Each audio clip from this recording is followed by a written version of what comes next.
ஆதி திராவிடர் மற்றும் பழங்குடியினர் கலை இலக்கிய சங்கமம் வழங்கும் ஆதி கலைக்கோள் டிசம்பர் 1 மற்றும் 2ஆம் தேதி சென்னை ட்ரேட் சென்டர் நந்தம்பாக்கமில் 1000க்கும் மேற்பட்ட கலைஞர்களுடன் அனைவரும் வாருங்கள். அனுமதி இலவசம்.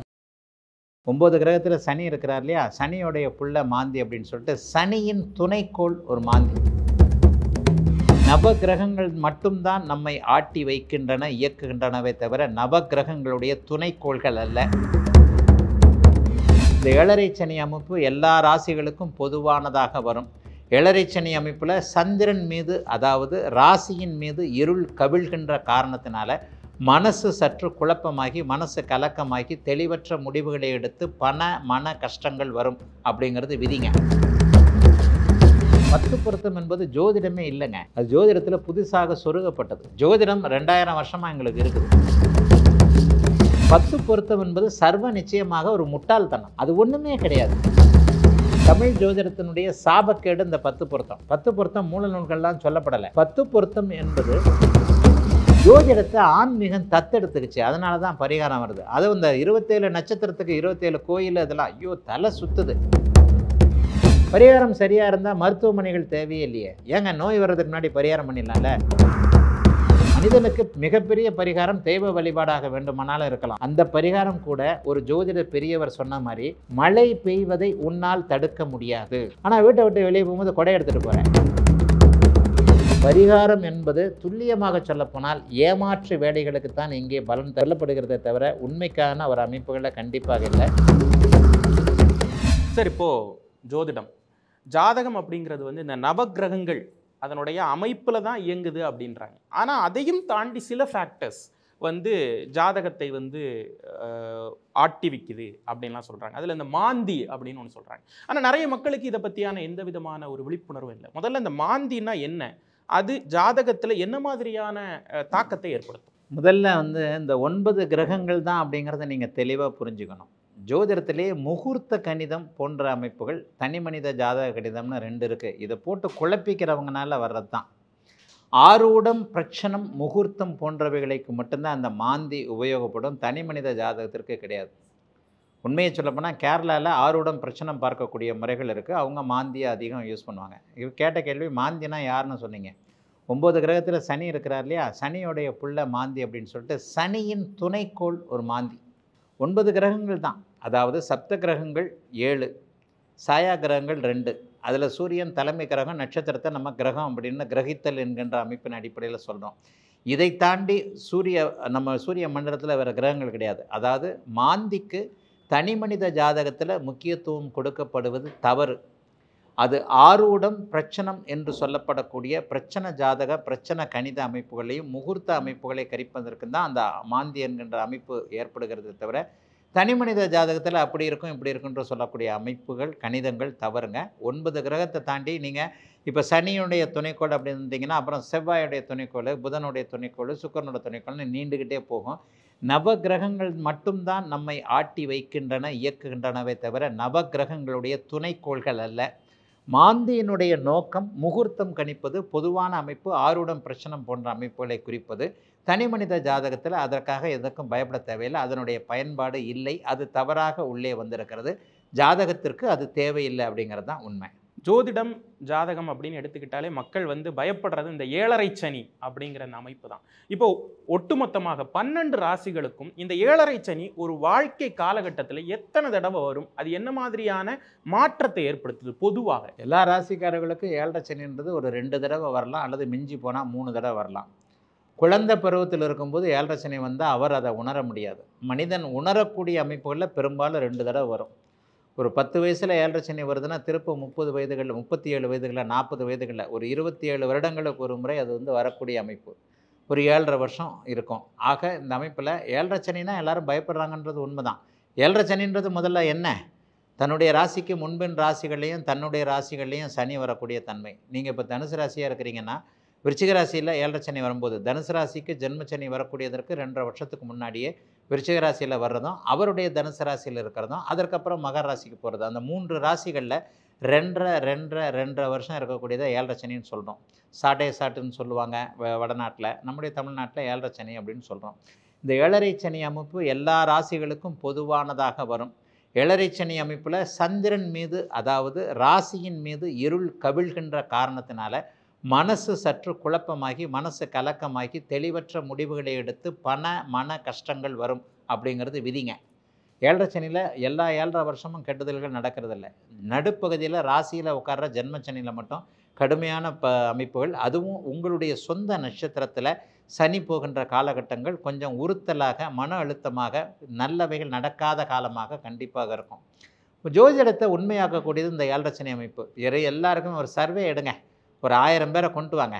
அந்த 1000 பேரும் வாய் விட்டு அழுத, மனசு ரொம்ப கஷ்டமாக ரோட்டில் சுற்றிக்கிட்டு இருந்த காலம்னு ஒரு காலகட்டம் எல்லாருக்குமே இருக்கும்.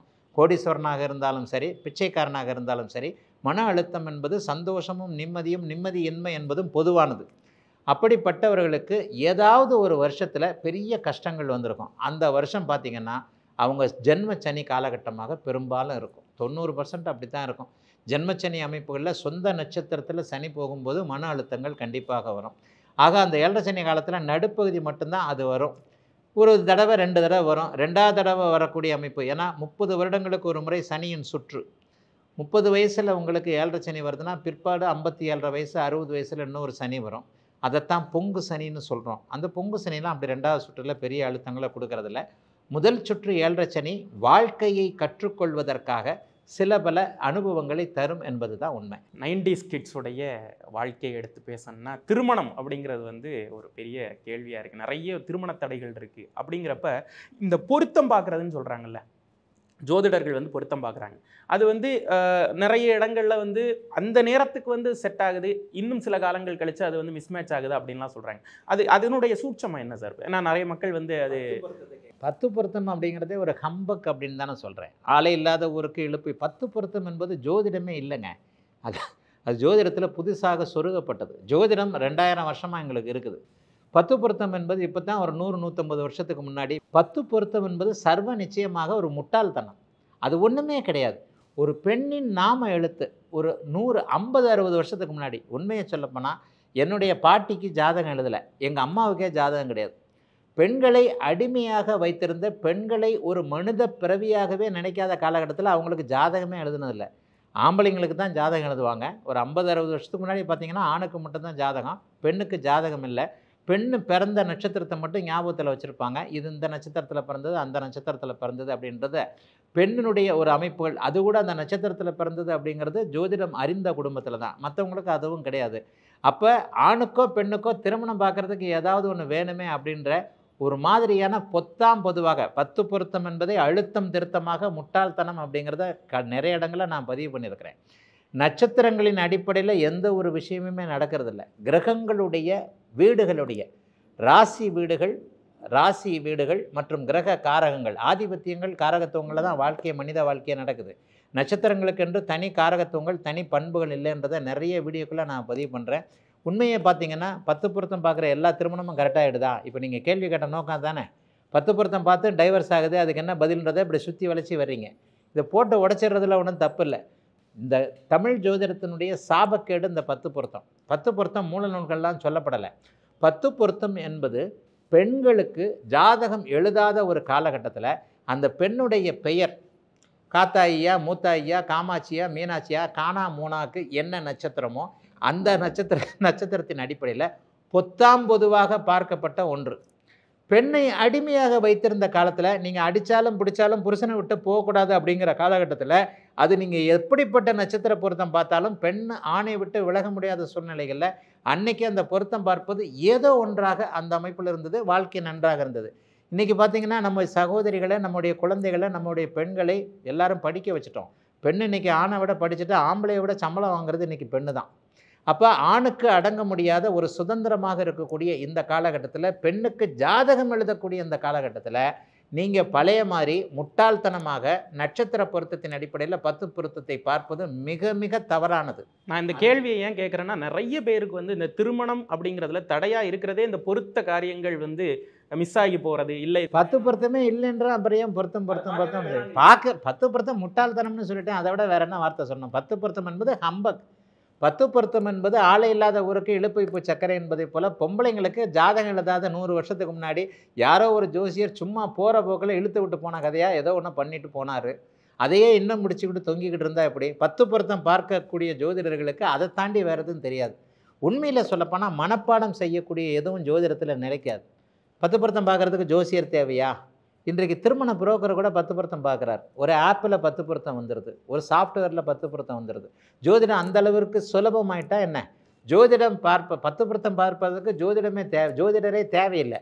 அப்போ ஜோதிடரே தேவையில்லாத ஒன்றை பிடிச்சி நீங்கள் ஏன் 10 பொருத்தம் 10 பொருத்தம்னு தொங்கிக்கிட்டு இருக்கிறீங்க?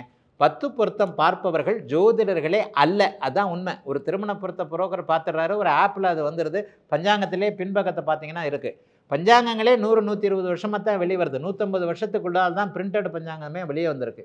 150 வருடங்கள் தான். இந்த பஞ்சாங்கம் வெளிவந்த புதுசில் யாரோ ஒரு மகானுபாவர் 10 பொருத்தத்தை அப்படி இப்படின்ட்டு ஏதோ ஒன்று பார்க்கணுன்றதுக்காக உருவாக்கின அந்த காலகட்டத்தை, அந்த முட்டாள்தனத்தை இன்னையும் பின்பற்றி கொண்டு இருப்பது நல்லதில்லை. ஆனால் உண்மையிலே சொல்ல போனால் நிறைய பேருக்கு இப்போ விழிப்புணர்ச்சி வந்துருச்சு. நிறைய பேர் இப்போ 10 பொருத்தம் பார்க்குறதில்ல. தமிழ்நாட்டு ஜோதிடர்களிடையே நான் 10 பொருத்தம் பார்க்குறதில்லன்னு நிறைய பேர் சொல்கிறாங்க. 10 பொருத்தம் பார்க்கின்ற கல்யாணங்கள் பாதி அளவிற்கு இதாக போகிறதுக்கு காரணம் இதுதான். அதாவது நட்சத்திரத்திற்குள்ளே எதுவுமே இல்லை.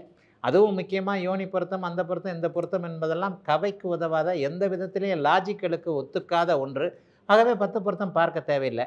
அப்போ 10 பொருத்தம் பார்க்க தேவையில்லைன்னா வேறு என்ன பார்க்கணும்? 2 ஜாதகத்தை வச்சு தான் பார்க்கணும். பாவகங்களின் அடிப்படையில் 5ஆம் பாவகம், 7ஆம் பாவகம், 2ஆம் பாவகம் போன்றவைகள் இவர்களுக்கு எப்படி இருக்குது? குடும்பம் இவங்களுக்கு நல்லா இருக்கா? 2 பேரும் சேர்த்து வச்சா கல்யாணம் எதுக்காக பண்ணுறோம்? தாம்பத்திய சுகத்தை அனுபவித்து பிள்ளை பெற்றுக்கிறதுக்காக தான் கல்யாணம் பண்ணுறோம். அப்போ அந்த தாம்பத்திய சுகத்தை முறையாக அனுபவிப்பார்களா என்பதை 7 12ஆம் இடங்கள் சுட்டி காட்டும். அந்த இடம் நல்லா இருக்கா? அதன் மூலமாக புள்ள பாக்கியம் இருக்கா?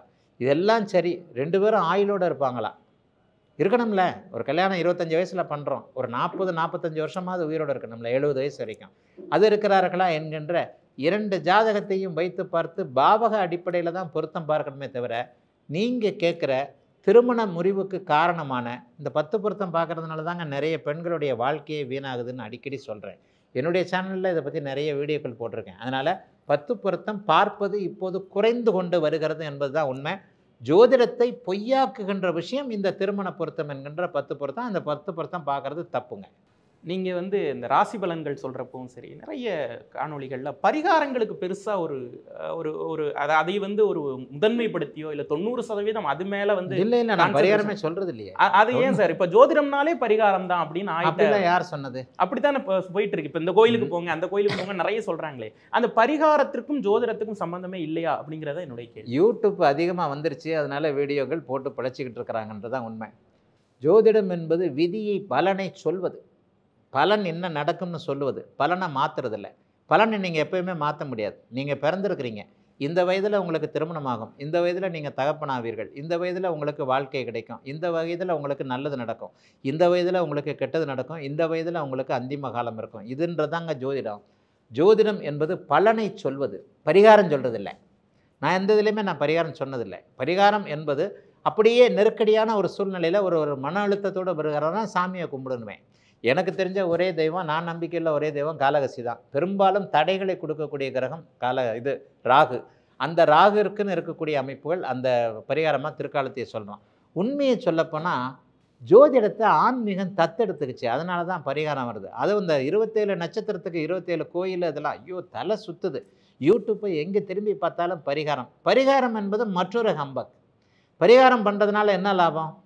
ஜோசியருக்கு லாபம், பரிகாரம் சொல்கிறதுவருக்கு லாபம். நான் அடிக்கடி சொல்லுவேன், பேரை மாற்றுறதுனால யாருக்கு லாபம்? பேரை மாற்றி வைக்கிற நியூமாலஜி ஜோசியருக்கு நல்ல லாபம், 5000 ஃபீஸ். இதுதான் உண்மை. ஆக பரிகாரத்தினால எந்த ஒன்றையும் மாற்றிக்கொள்ள போகும். இப்போ கிரகநிலையிலேருந்து ஒரு ஒரு தீமை வருதுன்னா அதுலேருந்து எப்படி சார் எஸ்கேப் ஆகுறது? பரிகாரம் தான் பிடிச்சி வச்சுருக்காங்க. காலம்தான் எப்படி எஸ்கேப் ஆகும்? எல்லாருமே ஒரு துக்கம் நிகழ்ந்து விடுகிறது, ஒரு மனதை வருத்துகின்ற ஒரு இழப்பு நடந்துடுறது. எல்லாருமே நம்ம செத்துறதில்லை, 6 மாதம் கழித்து நம்ம சரியாக ஆயிடுறோம். காலம்தான் உங்களுக்கு இழப்புகளையும் துக்கத்தையும் நிவர்த்தி செய்யக்கூடிய மிகப்பெரிய பரிகாரமே தவிர, காலத்தை தவிர்த்து இங்கே எந்த விதமான பரிகாரம் வருமுன் தடுப்பதுக்கு. ஐயா பரிகாரம்லாம் சரியாக இருந்தால் எலெக்ஷனே தேவையில்லையே, நீங்களே பரிகாரம் பண்ணி சிஎம்ஐ இல்லாமே, ஏன் சிஎம்ஐ பிஎம்ஐ இல்லாமே? பரிகாரம் சரியாக இருந்தால் மருத்துவமனைகள் தேவையே இல்லையே. ஏங்க நோய் வர்றதுக்கு முன்னாடி பரிகாரம் பண்ணிடலாம்ல? சரி, நோய் வர்றதுக்கு முன்னாடி ஏங்க பரிகாரம் பண்ணணும்? வந்ததுக்கப்புறமாவது பரிகாரம் பண்ணலான்னு ஆஸ்பத்திரியிலேருந்து வெளியே வந்து டிஸ்சார்ஜ் ஆகிடுங்களேன். அப்படிலாம் யாருமே செய்ய மாட்டேன்றீங்களே. பரிகாரம் என்பதும் இன்னொரு ஹம்பக்குன்னு தான் நான் சொல்லுவேன். உண்மையிலேயே ஜோதிடமாக இருந்த வரைக்கும் நல்லது. எந்த ஒரு ஜோதிடர் பரிகாரத்தை சொல்லுகிறாரோ அவருக்கு தன்னுடைய பலன் மீது நம்பிக்கை இல்லைன்னு அர்த்தம். என்ன, there is no subjection in astrology, only prediction. சப்ஜெக்ஷனே இங்கே அஸ்ட்ராலஜியில் கிடையாது. என்ன நடக்கும்னு தான் சொல்ல முடியுமே தவிர என்ன நடக்கலாம், என்ன பண்ணலாம், என் பிள்ளைக்கு எப்போ கல்யாணம் பண்ணலான்னு கேட்பாங்க. அதெல்லாம் தப்புங்க. எப்போ கல்யாணம் நடக்கும்னு கேட்கணும். எப்போ கல்யாணம் பண்ணலாம், கல்யாணம் பண்ணுறது உங்கள் கையில் கிடையாது, பரம்பொருள் கையில் தான் இருக்குது. ஆனால் ஆன்மீகம் என்னைக்கு ஜோதிடத்தை தத்தெடுத்துக்கிட்டதோ அப்போது இந்த பரிகாரம் போன்ற அமைப்புகளில் நிறைய ஏமாற்றுதல்கள் தாங்க கண்டிப்பாக நடக்கிறது. இதை உடச்சி சொல்கிறதுல எனக்கு ஒன்றும் பெரிய இதே இல்லை. மனிதனுக்கு மிகப்பெரிய பரிகாரம் தெய்வ வழிபாடாக வேண்டுமானாலும் இருக்கலாம். அந்த பரிகாரம் கூட ஒரு ஜோதிட பெரியவர் சொன்ன மாதிரி மழை பெய்வதை உன்னால் தடுக்க முடியாது. ஆனால் வீட்டை விட்டு வெளியே போகும்போது கொடை எடுத்துகிட்டு போகிறேன், நனையாமல் போகிறேன், அதுக்காக மழையை நிறுத்திட்டியா என்ன? அப்படிலாம் கிடையாது. பரிகாரம் என்பது மனசு, அதாவது நடக்க போகிற விஷயத்தை தைரியமாக உனக்கு எடுத்துக்கொள்ளக்கூடிய ஒரு அமைப்பில் ஒரு இறை வழிபாடாக இருக்கலாம். ஆனால் இந்த நட்சத்திரத்துக்கு இந்த கோயிலுக்கு போ, அந்த நட்சத்திரத்துக்கு அந்த கோயிலுக்கு போ, ஐயோ தாங்க முடியலங்க. அந்த மாதிரி பரிகாரங்கள்லாம் சும்மா கிடையவே கிடையாதுங்க. இதெல்லாம் ஒரு மன திருப்திக்காக நம்ம செய்யக்கூடியது தான். உண்மையில் நான் பரிகாரம் சொல்கிறது ரொம்ப அழுத்தமாக மன அழுத்தத்தில் வரக்கூடியவர்களுக்கு ஒரு தெய்வத்தை சொல்லுவேன். அதுவும் பெரும்பாலும் தடை சொல்லக்கூடிய கிரகம் ராகு தான். காளகஸ்திக்கு போங்கன்னு சொல்லுவேன். ஆனால் இன்னும் நடக்கும் என்பது தெரிந்து விட்டாலே மனித மனம் ஒரு நிலையில் ஒரு பரபரப்பின்றி அமைதியாக இருந்து விடக்கூடிய தன்மைகள் தான் உண்டு. பரிகாரம் என்பது துல்லியமாக சொல்லப்போனால் ஏமாற்று வேலைகளுக்குத்தான் இங்கே பலன் சொல்லப்படுகிறதே தவிர உண்மைக்கான ஒரு அமைப்புகளில் கண்டிப்பாக இல்லை. இன்னொன்று, பரிகாரம் சொல்லக்கூடிய ஜோதிடர் விதியை, அதாவது என்ன நடக்கும்னு கெஸ் பண்ண தெரியாதவர் தான் பரிகாரம் சொல்கிறார். எப்போ கல்யாணம் நடக்கும்னு சொல்ல தெரியாதவர் கல்யாணம் நடக்கிறதுக்கு இந்த கோயிலுக்கு போன்னு சொல்கிறார். பாயிண்ட் வந்துருச்சா? கல்யாணம் நடக்கிறத இந்த நாள் இந்த மாதம்னு சொல்ல வேண்டாம். ஒரு குறிப்பிட்ட காலகட்டங்கள், ஒரு 6 மாதம் 1 வருஷம் கூட சொல்லலாம். 2027 கல்யாணம் நடக்குங்க அப்படின்னு சொல்ல முடியும். அதாவது எவருடைய பிறந்த நேரமும் இங்கே துல்லியம் இல்லை. ஒரு 5 நிமிஷம் 10 நிமிஷம் முன்ன பின்ன போச்சுன்னா பலன்கள் ஒரு 3 மாதம் 4 மாதம் பின்னாடி முன்னாடி போகும்.